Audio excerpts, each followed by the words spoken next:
हर हर महादेव, जय श्री राम।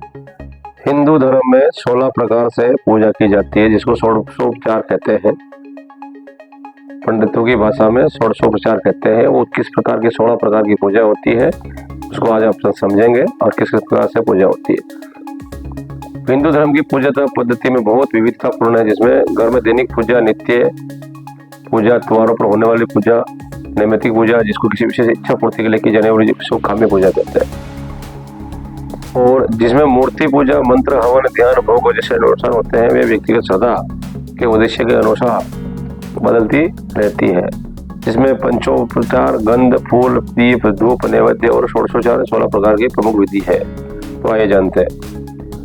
वैसे 5 प्रकार की मुख्य पूजा होती है यज्ञ हवनों के अंतर्गत। तो पहला जानते हैं नित्य पूजा, जिसको रोजाना की जाने वाली पूजा में माना जाता है, जिसमें स्नान के बाद भगवान को वस्त्र, दीप, पुष्प और भोग अर्पित करते हैं। वो रोज डेली करते हैं, उसको अपन नित्य पूजा कहते हैं। दूसरा है नैमित्तिक पूजा, किसी खास त्योहार पर जैसे दिवाली, शिवरात्रि अवसर पर की जाने वाली पूजा।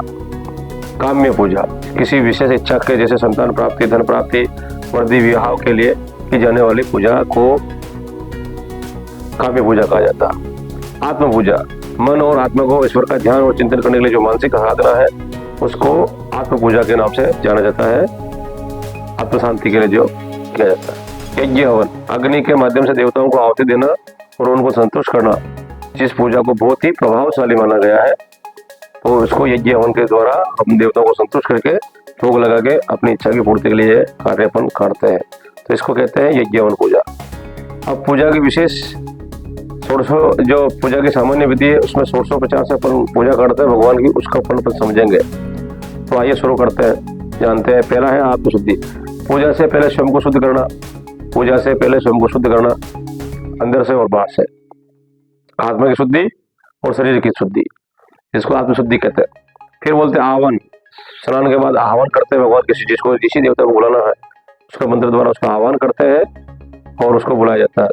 फिर आते ही पहले उनको जल देते हैं, अर्घ देते हैं, जल अर्पित करना। जैसे ही कोई देवता पधारे, माना कि गंगणपति में आव्यामी स्थाप्यामी, तो उसको जल अर्घ करते हैं। कभी देवता आ गए उनको जल अर्पण करो। अपन कोई मेहमान आते हैं तो उसको आते जल पिलाते हैं, नहीं पिलाते। तो दूर से आए हुए मेहमानों को या देवताओं को अपन जल अर्पण करते हैं। फिर अपन उनको स्नान कराते हैं, स्नान, मूर्ति को स्नान करना। फिर वस्त्र पहनाते हैं, फिर उनको अपन वस्त्र पहनाते हैं।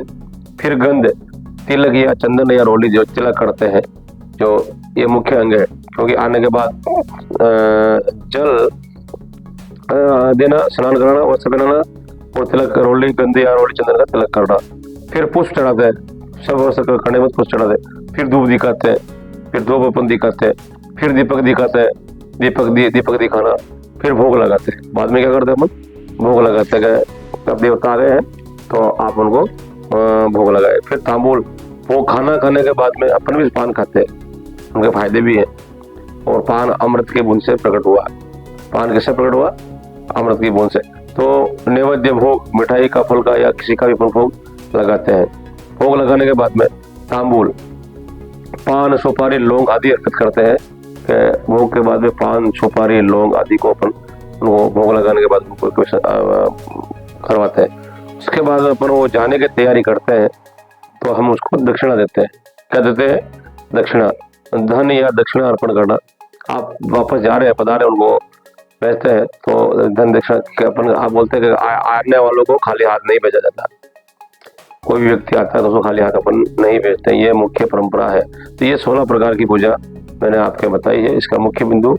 उसके बाद मतलब जाने से दक्षिणा देने के बाद अपन उसकी आरती पूजा करते हैं, मंत्र पाठ से आरती, और क्षमा प्रार्थना भी करते हैं कि हमसे आप पधारे, हमारे से कोई गलती हो गई तो क्षमा करना, और हमारे पर दया दृष्टि बनाए रखना, हमारे पर आशीर्वाद बनाए रखना। तो पूजा का कोई निश्चित समय नहीं होता है, लेकिन ये एक अवसर देवता को, एक अवसर और देवता के अनुसार बदलती रहती है। भक्ति में भाव का सबसे महत्वपूर्ण है, इसमें भक्ति में भाव का सबसे महत्वपूर्ण भाव माना गया।